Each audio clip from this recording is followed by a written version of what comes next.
by 1895. Good luck. Okay, my opponent has indeed gone for berserk mode there. That's the noise you heard, and that's that symbol by the next to the clock. So my opponent's got 5 minutes, I've got 10 minutes. So how do I want to play this? I'm just going to develop the pawn straight away, I think.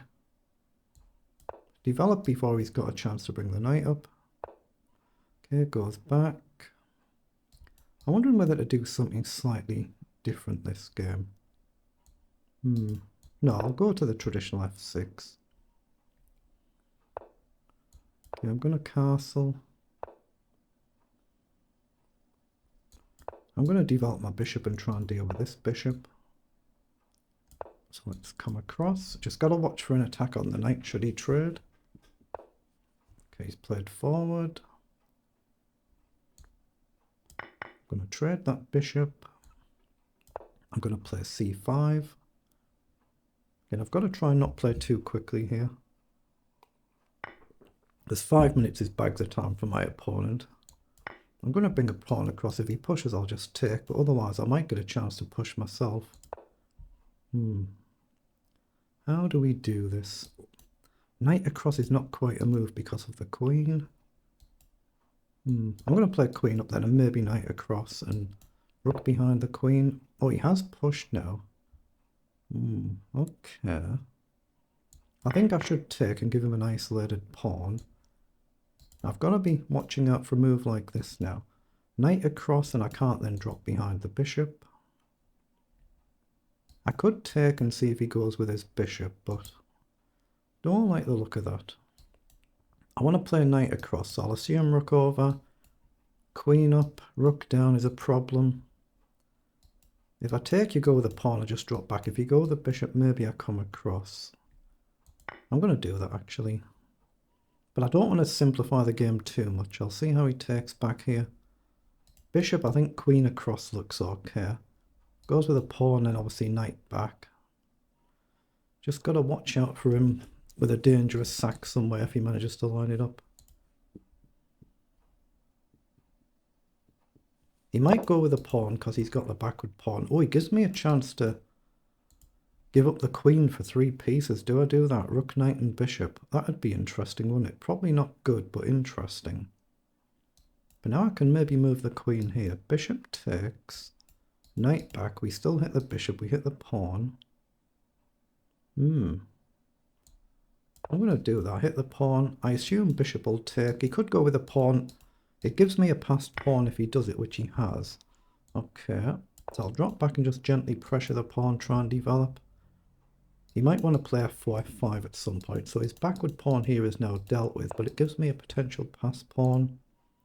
So I assume I should get my knight into play here. Maybe bring the knight across to the defensive side.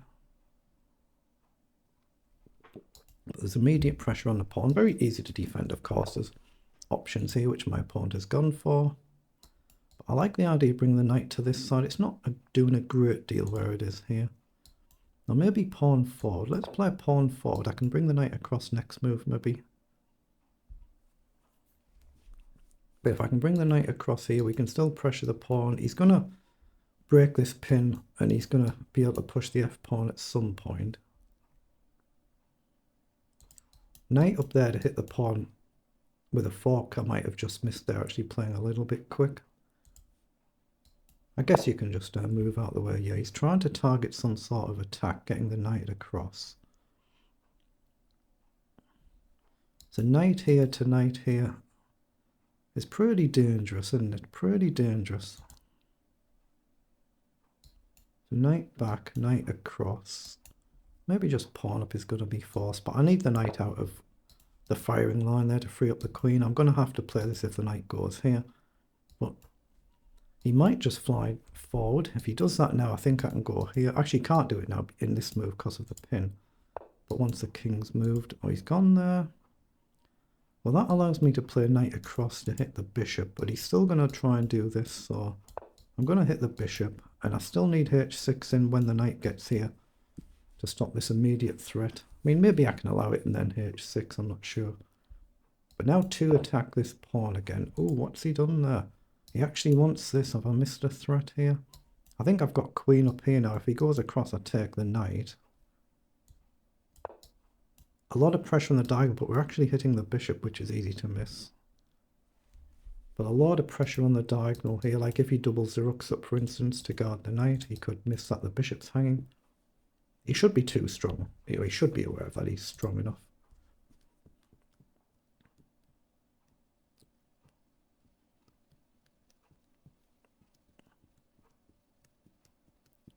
But if he plays rook across h3, which he's done, I think I can just take the knight. We threaten checkmate, so rook will come across, and then we need to make sure our queen doesn't wander off too much, so... But yeah, if that bishop moves, there's an immediate mate in one threat. But I could maybe take the knight and just simply drop here and offer the queen trade. That looks okay. I think I'm going to take... I can even possibly move the knight up and hit the queen, but I think queen back looks okay. He can't go there now, there's a mate in one threat, so rook across he'll probably play. Then how do I deal with it? Maybe queen here to guard from a distance. Maybe I've got rook across, might be a move. So he can't take, oh actually no, he could take, couldn't he? He could. So I was looking at simply queen down here to drive his queen away. Then maybe queen here. That looks fine to me. Let's drop back. If the queen disappears, then there's no real dangerous attack there. Especially now I'm up a piece. Doesn't mean I couldn't lose, but there's no immediate dangerous attack. You can imagine bishop here and the rook getting through, and it's still a potential checkmate. But we should be fine now. So we can grab a pawn here. Two knights attack it, one bishop defends. This pawn wouldn't really matter, I don't think. So I'm just going to collect. Okay, we get a good win. Excellent.